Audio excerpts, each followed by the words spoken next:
This seminar is going to discuss end-of-life issues and ethical dilemmas in the ICU. I am Kathleen Haley, and I am one of the pulmonary and critical care physicians at the Brigham and Women's Hospital. I have no conflicts of interest to report. A brief outline of what we'll be discussing. First, why should we be concerned about end-of-life issues in the ICU? Some basic concepts about ethics, family impact of ICU care, how do considerations of religion and culture impact ethical and end-of-life issues in the ICU? We'll review some advanced directives, especially as they apply to ICU patients, and then we'll move on to decisional capacity and informed consent in the ICU. We'll also discuss the issue of potentially inappropriate care requests and review a couple of other common ethical dilemmas that occur in our ICU patients. So first, why should we be worried about end-of-life issues in the intensive care unit? Well, ICU and critical illness carries with it a significant burden of not only morbidity, but also mortality. A 1999 state-specific survey of mortality statistics found that 38% of all deaths occurred in a hospital, with 22% of these deaths occurring in an ICU.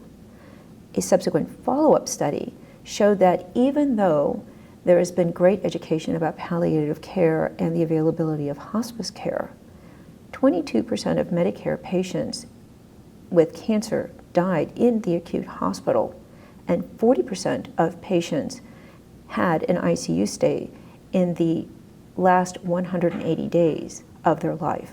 And this was from an updated study in 2010. Deaths in the ICU can occur as either a cardiac arrest and the usual code blue, as it's called. However, more frequently, it occurs when life-supported technology is removed. Therefore, we deal with end-of-life issues and ethical questions frequently in our ICU patients. As an example of the frequency of ethical consults and issues that arise in the ICU, the distribution of ICU consults from the Brigham and Women's Hospital Ethics Consult Service, and I want to thank Dr. Martha Yurchak for these next two slides. Since 2014, between 30 and 50% of our ethics consultations at the Brigham and Women's Hospital have arisen from one of our ICUs. The most common reason for an ethical consultation was a conflict over the goals of care. And as you can see, that was approximately 40% of the consults that were given to the Ethics Consult Service. The remaining consults were divided between a proxy decision-making conflict, general questions that included decisional capacity, provider and team communication, questions specifically regarding withdrawing and withholding treatment, and general communication questions.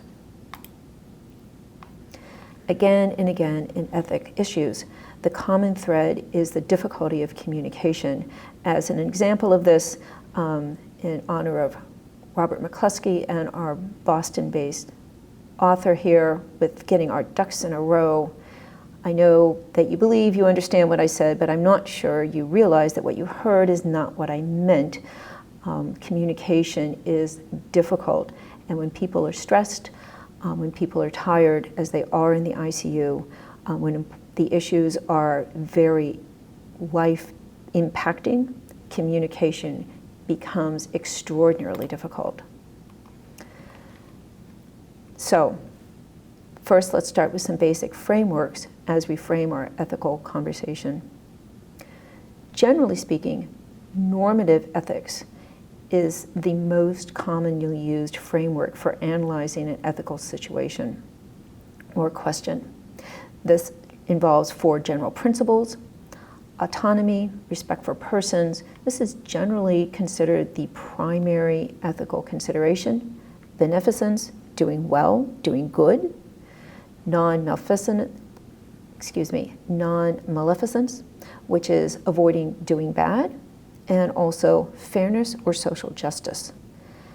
And the relative weight given to each of these principles is how we decide what is the best approach for this ethical conundrum at this time. Generally speaking, the option that will enhance patient autonomy is probably the best approach. But the other considerations must also be weighed in. Other frameworks for analyzing ethical issues include a duty-based or deontological framework, and this is that the consequences of the action will inform whether or not the action is right, but are separate from totally determining the rightness or wrongness of the action. And this gets back to the Immanuel Kant categorical imperative analysis. There is also a teleological or ends-based framework, and this is that the consequences or the ends are critical components in determining the right course of action. And frequent frameworks are a utilitarian, which is to maximize the greatest good for the greatest number of patients, and this would again have a very large emphasis on social justice or fairness, and sometimes to the counterbalance of autonomy. Or a virtue organization or framework, which is the right course of action is what a perfectly virtuous person would do. However, this can be very, very difficult to move from a theoretic, perfectly virtuous situation to the real-life practical situation. Nevertheless, it can be a useful construct to try to analyze an ethical conundrum. Again, the normative ethics balancing autonomy, beneficence, non-maleficence, and social justice is the most commonly used. In the ethical issues that arise in the ICU, relationships are at the center. The core relationships in the ICU are the ones that we are most frequently involved with and recognize: the medical team and the patient, the classic doctor-patient relationship. However, in the ICU, the medical team is much more than just the physician and includes the entire multidisciplinary team. For our ICU patients, however, the relationships are more complex and includes the family, both the patient and family relationship and the patient and medical team relationship. So once again, the communication between the members of these relationship entities can get extremely complicated and are frequently at the core of the ethical questions that arise in the ICU. Critical illness impacts the entire family unit. Post-traumatic stress disorder has been seen in up to 69% of families with patients who die in the ICU. And depression is extremely common in families with family members die during their ICU stay. The way we manage the communication in the ICU can ameliorate the impact on the family.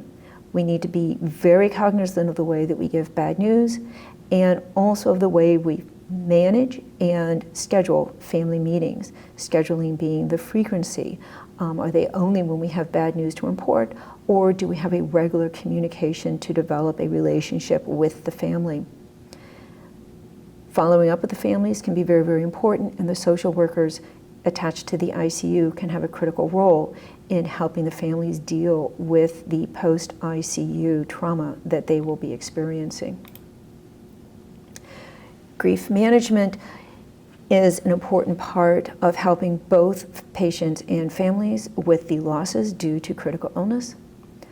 Dr. Kubler-Ross, in her classic work, identified a very stereotypical way of dealing with bereavement and grief, and that there are stages, but it's not really stages in a linear part. It's more that these are very typical ways of receiving and processing disastrous news.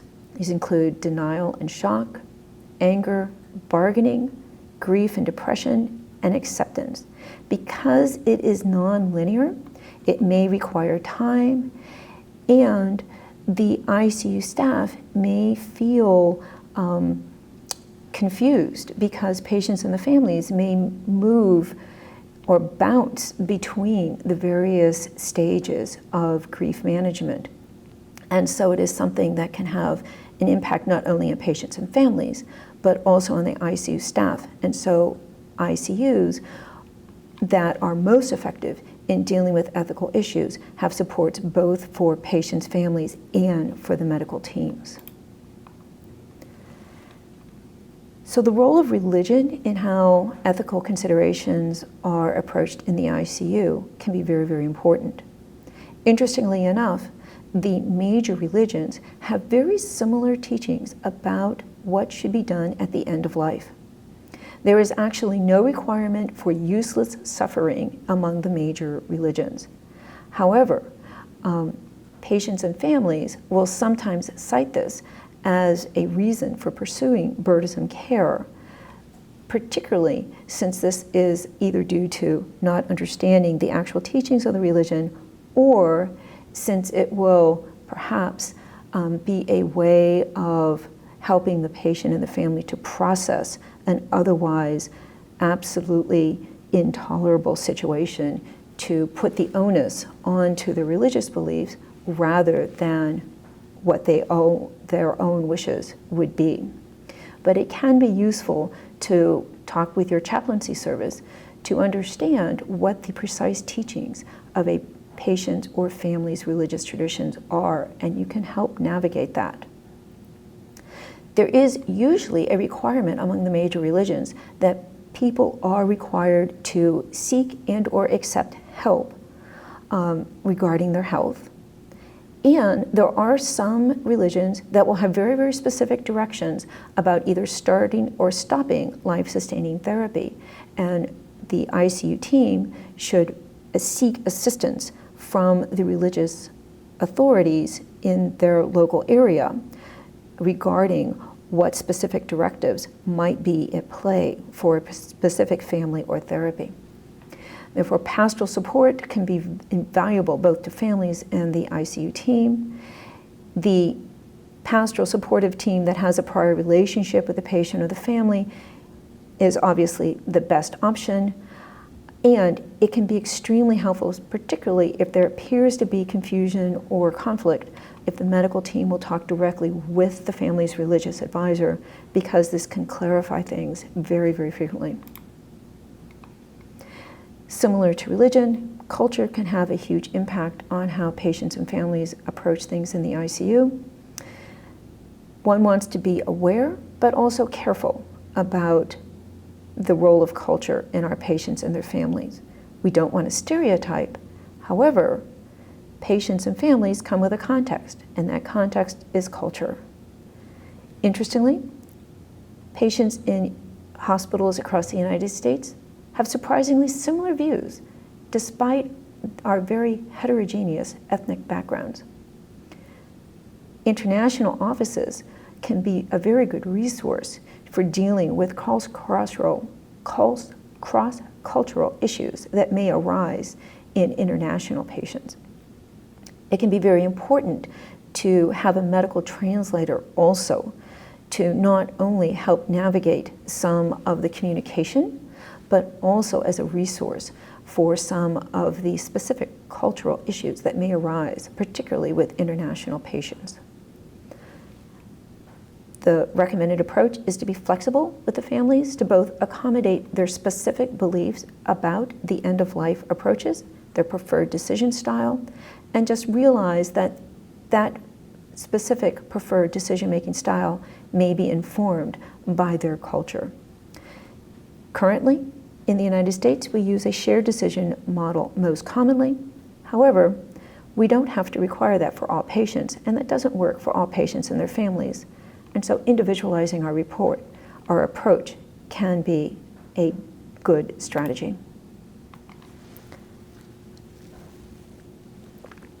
Based on the primacy of autonomy, in 1990, the importance of the patient identifying their own wishes regarding end-of-life care was codified into law as a federal statute, the Patient Self-Determination Act of 1990. Advance Directive allows for a patient to direct how their care should be at the end of life when they cannot themselves make a decision. Advance directives can also allow the appointment of a surrogate decision maker, frequently through a healthcare proxy, which appoints a healthcare agent to make decisions on the patient behalf. All states do have legislation regarding advance directives. However, there is some variation state to state. The healthcare agent, sometimes also called a durable power of attorney for healthcare issues, is the person who is designated by the healthcare proxy document to make decisions for the patient. The healthcare agent does not have to be a relation, can be anyone that the patient directs to make decisions for them. Ideally, it should be someone who is familiar with the patient and familiar with their goals and values. But for someone who does not have close relations, can be fairly much anyone who agrees to be their healthcare agent. Copies of the healthcare proxy should be widely available, should be with the patient's chart, the healthcare agent, the patient, and ideally also the primary healthcare provider. It is important to consider that the healthcare agent makes healthcare decisions during life, much as the patient themselves would. However, this may change after the patient dies. In some states, autopsy permission is under the purview of the healthcare agent. However, in other states, that is the role of the next of kin. The healthcare agent has the same prerogatives regarding any healthcare information as does the patient. And the healthcare agent's role is to use substituted judgment, which is to make a decision based on their best understanding of what the patient would choose for themselves. The best guide for this is the patient's clearly stated wishes, frequently in a written advance directive.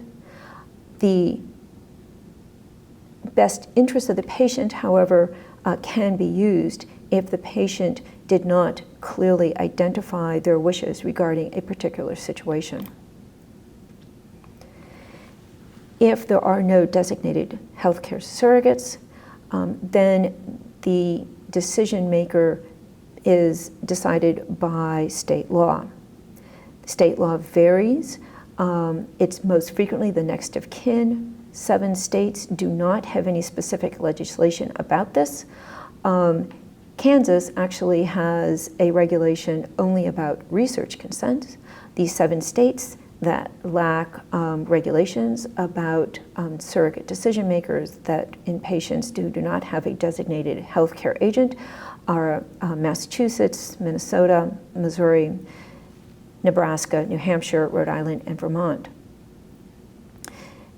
In the worst case scenario, if there's no next of kin and a decision must be made, synthetic judgment, which is a multidisciplinary team weighing the interests of the patient and what is known about the wishes of the patient to arrive at a synthetic judgment can be used, but it is not the favored approach.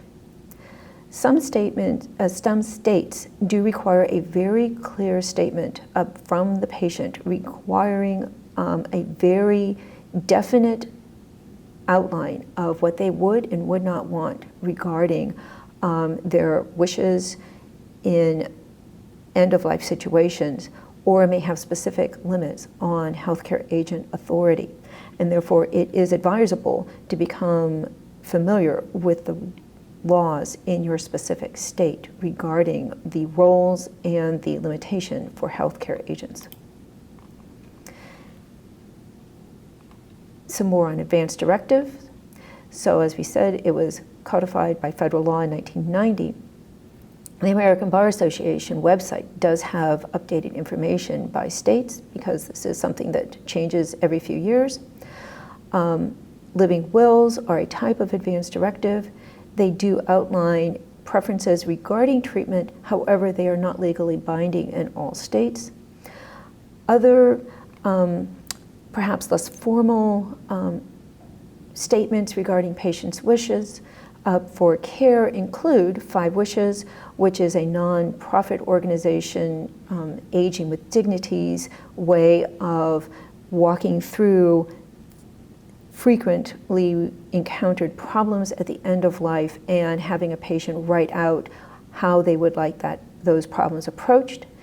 And these will meet the state requirements for advance directives in 42 states and can be appended to the state required form in the remaining 8 states. There are other examples of written advance directives, including the Gunderson Lutheran Medical Foundation, which is based in Wisconsin, the Respecting Choices.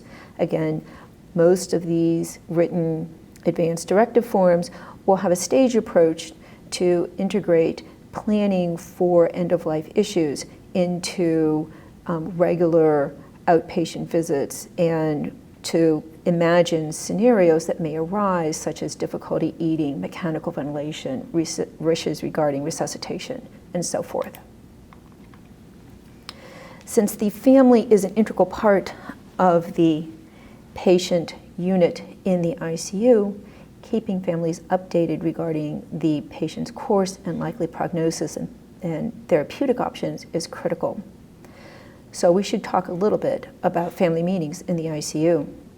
Planning them can be very important to the success of the meeting. A private area, a preparatory medical team meeting to decide on the important issues to discuss can be a very good way to ensure a well-functioning meeting. Developing a consensus approach to the patient's problem can really smooth communications, and the use of clinical milestones to do this can be very useful. Certain mnemonics have been developed, including one by Dr. Curtis and his group, which is VALUE. It's easy to remember. So V is value family statements, A is acknowledge family emotions, L is listen to the family. That's actually not usually done in our family meetings. Frequently, the medical team will talk more than 50% of the time, and so we have to be aware of the importance of listening to the family concerns. U is understand the patient as a person, which is critical to understanding their values and their goals for therapy. And E, elicit family questions, particularly at the end, so that we know what issues remain unclarified and what issues also are important to the patients and their families. Whenever there's communication, there can always be problems with communications, and so we have to have approaches to managing discord in the way we approach ICU ethics and end-of-life issues. Having a consensus plan among providers is critical to this. The providers may not have their favorite plan, but there has to be a plan that everyone can agree to, or else we will have a very chaotic approach to the family, and then subsequent discord would definitely not be surprising. Proactive and frequent family meetings can also be very, very helpful because that way the communication is given in small bits, and that is much easier for a patient family to process.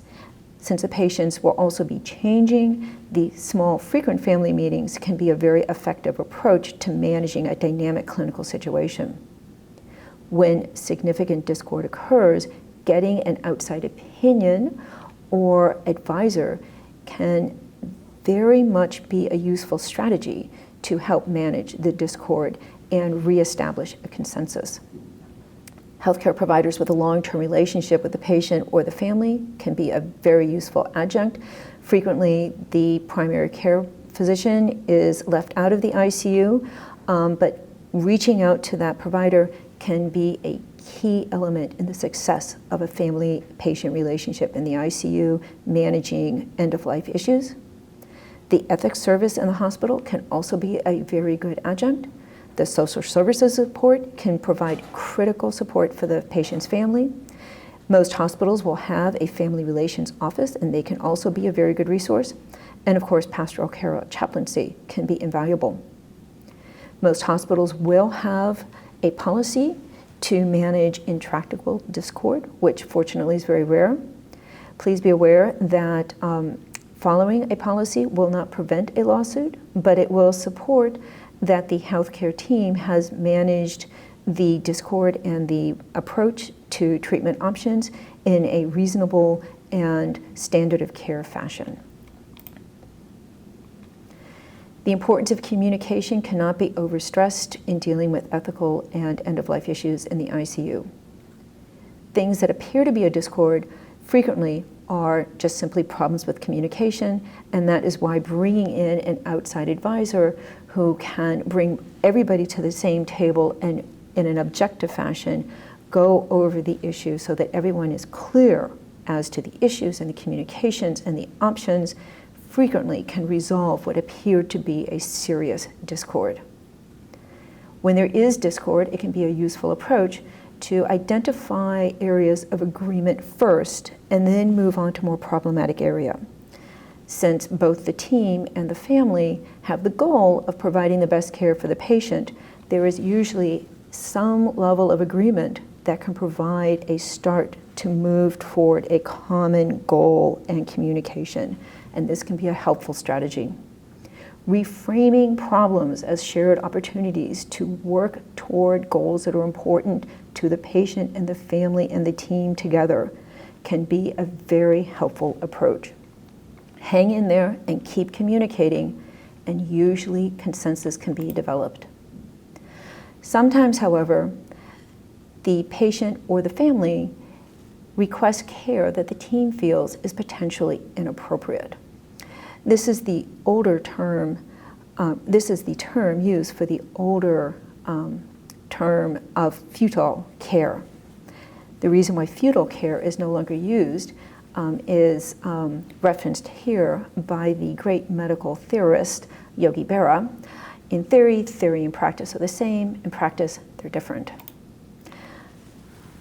So, futile care is problematic because it's generally in the eye of the beholder, especially as technology moves. What is potentially inappropriate care? It is medical care without a chance of success. It's an easy concept, but as we stated, it's very hard to define. There is physiologic futility, however, that's very rarely encountered. It would be that the treatment is unable to perform its intended function. It's encountered very, very rarely, and in some instances it can be a heart procedure on someone who has a defect in the anterior myocardial wall. It just simply cannot be physiologically done. Very unusual. Medical futility, which is much more open to a subjective assessment, is a treatment that is unable to reach a patient's goals. Since goals change, medical technology changes, this is extremely difficult to define. Most hospitals will have a futility policy. Texas is unique in that it has a state statute regarding the management of futility. We should say a word about comfort care when we're talking about end-of-life issues in the ICU. Sometimes the only goal of care is to alleviate symptoms, and that's usually referred to as comfort measures, comfort care.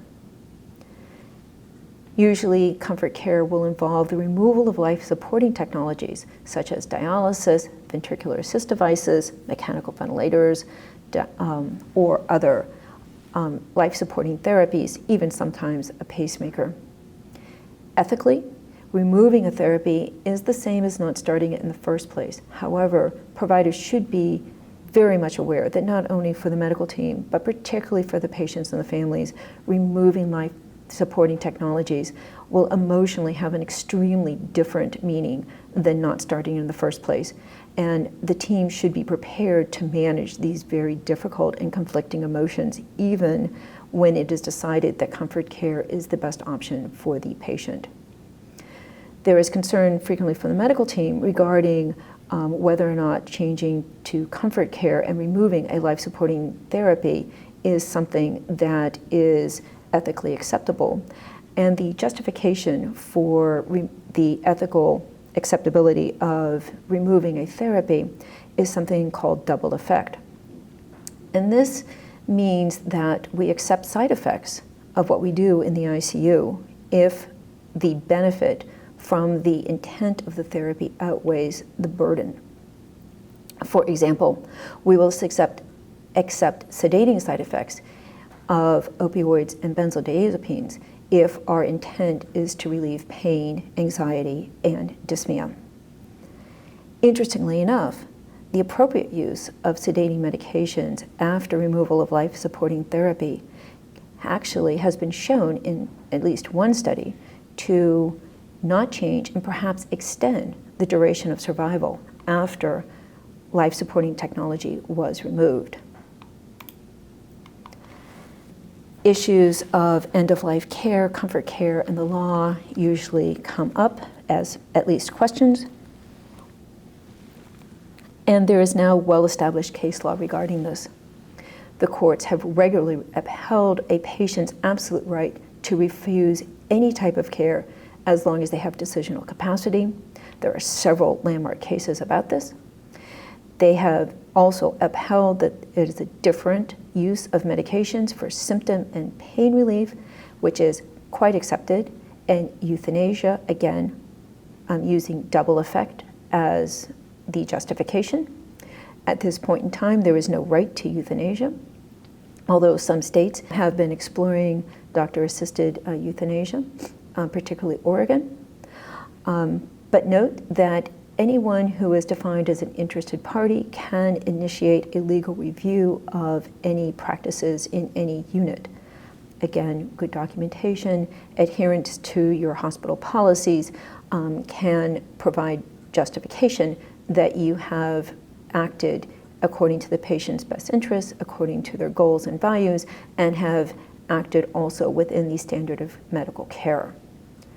So the issue of how the legal aspects may play out is a frequent source of anxiety, but generally the courts have been very supportive of well-documented, careful decision-making by healthcare professionals, even in the situation where there is an element of discord between the healthcare professionals and the patient or family.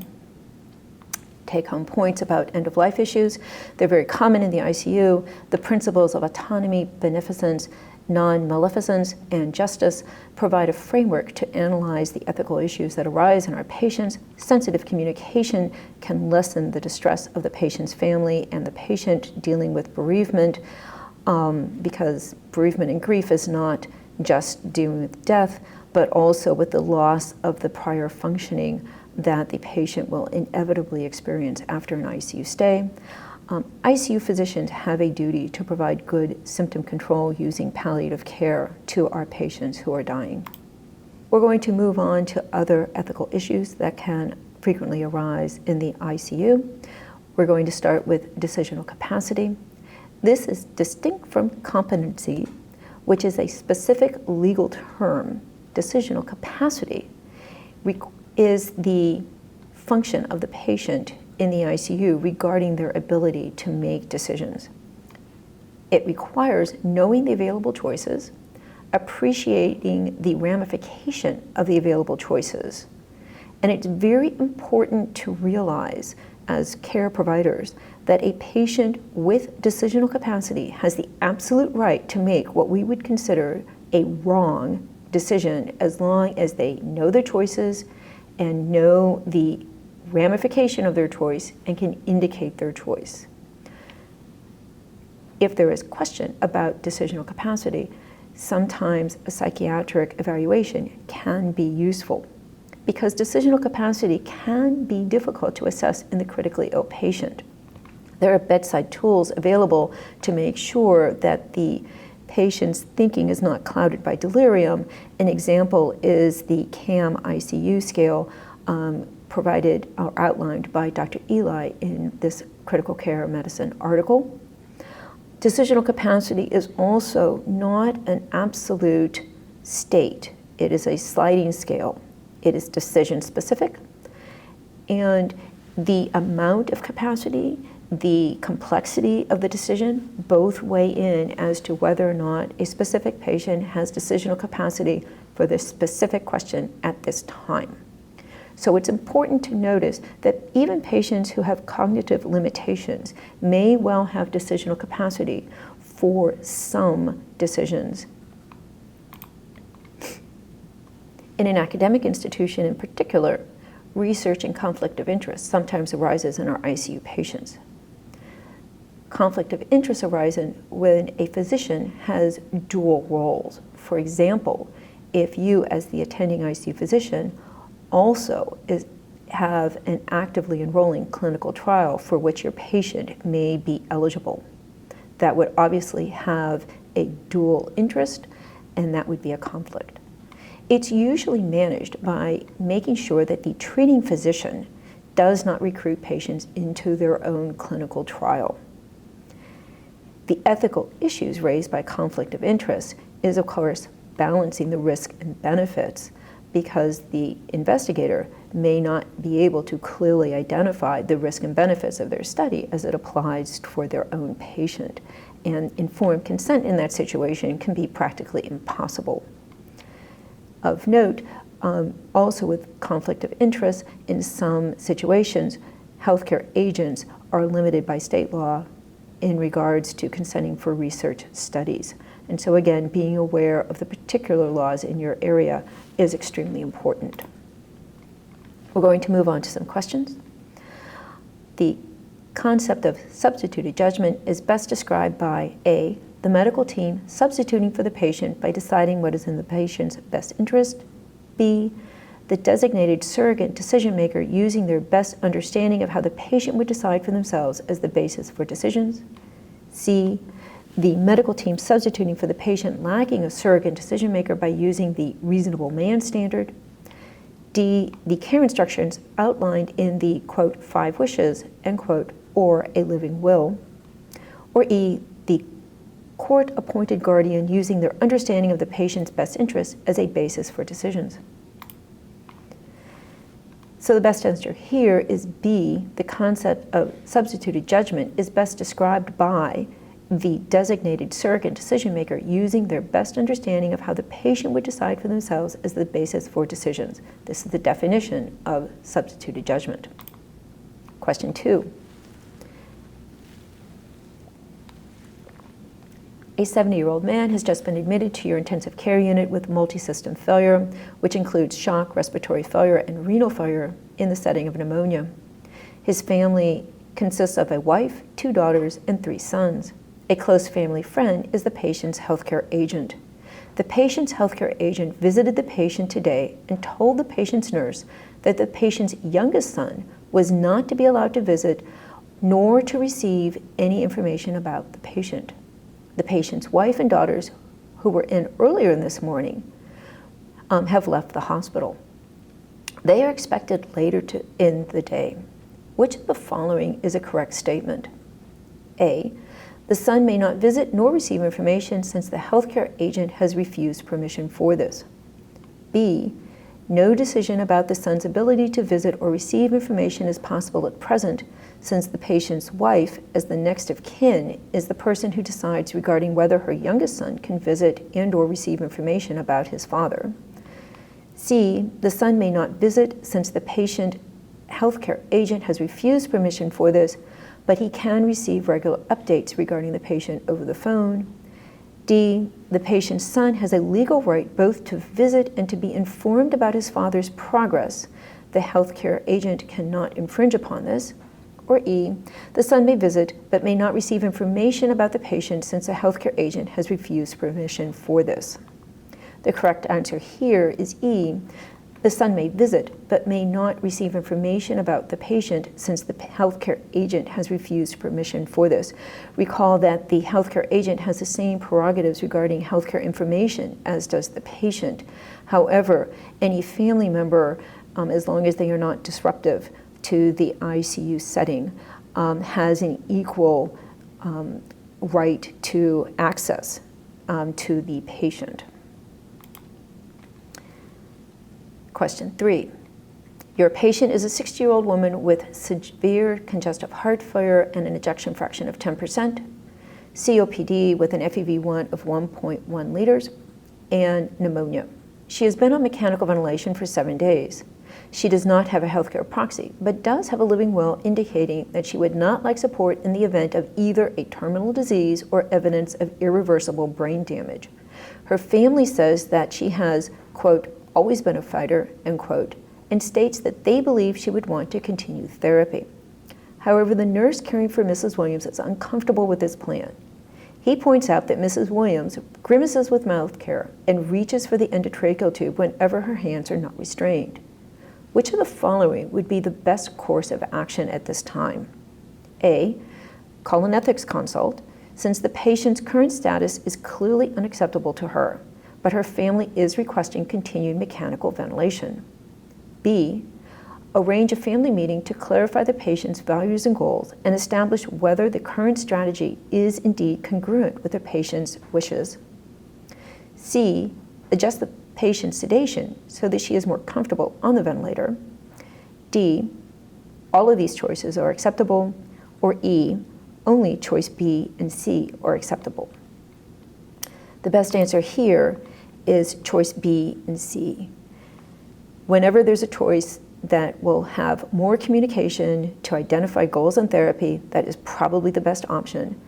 There's a lot of confusion here as to whether or not the patient is truly indicating her discomfort with the vent or indicating that she does not wish to proceed with this therapy.